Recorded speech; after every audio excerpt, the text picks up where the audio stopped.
Today, I'll show you a simple way to unlock your phone's screen lock or password without losing any data.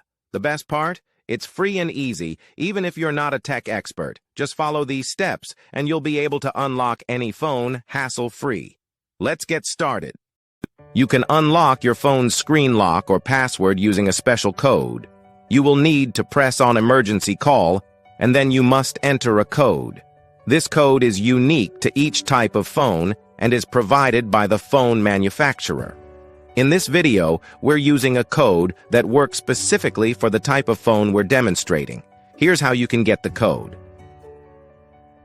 Visit this website that provides unlock codes for free using a unique method. And that's it.